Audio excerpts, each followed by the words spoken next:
हर महीने की पहली तारीख अपने साथ कुछ नए नियम साथ लाती है। जून का महीना अब बस खत्म होने को है और जुलाई का महीना शुरू होने की कगार पर है। भारत में 1 जुलाई 2026 से कई महत्वपूर्ण वित्तीय नियम फाइनेंशियल रूल चेंज होने जा रहे हैं, जिनका ग्राहकों और करदाताओं पर सीधा असर होगा। इन नए नियमों में यूपीआई से पीएफ की निकासी से लेकर डीए में बढ़ोतरी, एलपीजी की कीमतों में बदलाव जैसी कई चीजों के होने की उम्मीद है। तो आइए जानते हैं कि 1 जुलाई 2026 से क्या-क्या बदलाव होने जा रही हैं।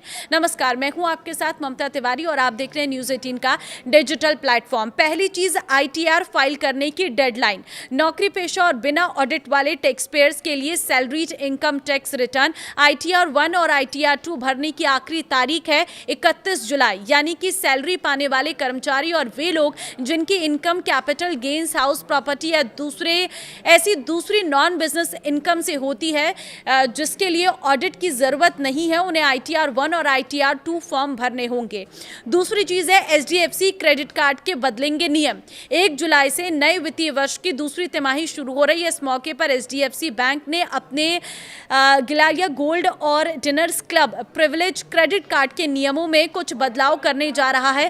पहले लागू हो चुके कुछ बदलाव के अलावा 1 जुलाई 2026 से एयरपोर्ट लाउंज एक्सेस से जुड़े नए नियम लागू होंगे। कुछ बदलाव पहले ही लागू हो चुके हैं, जबकि 1 जुलाई 2026 से एयरपोर्ट लाउंज एक्सेस से जुड़े नए नियम लागू होंगे।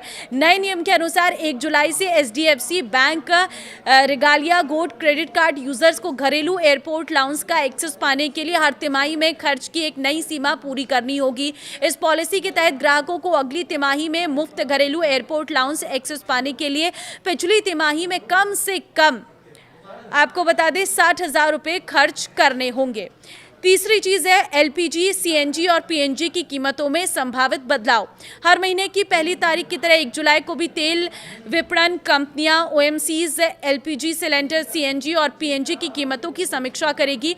इस दौरान घरेलू और कमर्शियल सिलेंडर के दामों में बदलाव देखने को मिल सकता है। साथ ही एयर टरबाइन फ्यूल के भी नए रेट जारी किए जाएंगे, जिससे हवाई जहाजों के टिकट की कीमतों पर बड़ा असर पड़ेगा। चौथी चीज है, यूपीआई से निकाला जा सकेगा पीएफ का पैसा। 1 जुलाई से यूपीआई से पीएफ निकालना एटीएम से कैश निकालने जितना आसान हो जाएगा। कर्मचारी भविष्य निधि संगठन ईपीएफओ के जुलाई में अपने नए डिजिटल प्लेटफॉर्म ईपीएफओ 3.0 को लॉन्च करने की उम्मीद है। इस सुविधा के शुरू होने के साथ ईपीएफओ सब्सक्राइबर्स यूपीआई के जरिए अपने पीएफ का पैसा निकाल सकेंगे। नई व्यवस्था लागू होने के बाद पीएफ का पैसा निकालने में कुछ दिन नहीं बल्कि चंद मिनट लगेंगे। इसके साथ ही एक और बड़ा बदलाव होने जा रहा है, पासपोर्ट बनवाना जो है वो महंगा हो जाएगा।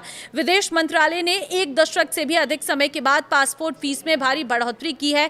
1 जुलाई से लागू नए नियम के तहत 36 पेज के नए या री इशू पासपोर्ट की फीस 1500 रुपये से बढ़कर 2500 रुपये हो जाएगी, यानी कि सीधे 1000 रुपये की बढ़ोतरी की गई है।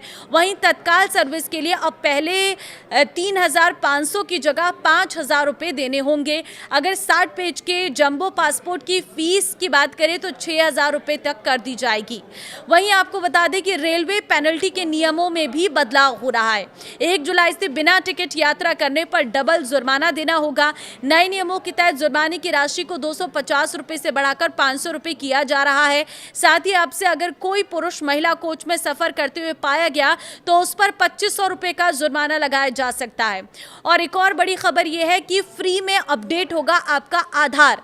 देखिए, नागरिकों को एक बहुत बड़ी राहत मिली है। 1 जुलाई से अगले 6 महीने के लिए आधार अपडेट को मुफ्त कर दिया गया है। पहले आधार में नाम, पता, जन्म तिथि, मोबाइल नंबर और ईमेल बदलने के लिए 75 रुपये देने पड़ते थे, लेकिन अब अगर आप इस 6 महीने के अंतराल में अपना ईमेल बदलते हैं या ईमेल एड ऑन करते हैं तो आपको 75 रुपये नहीं देने पड़ेंगे।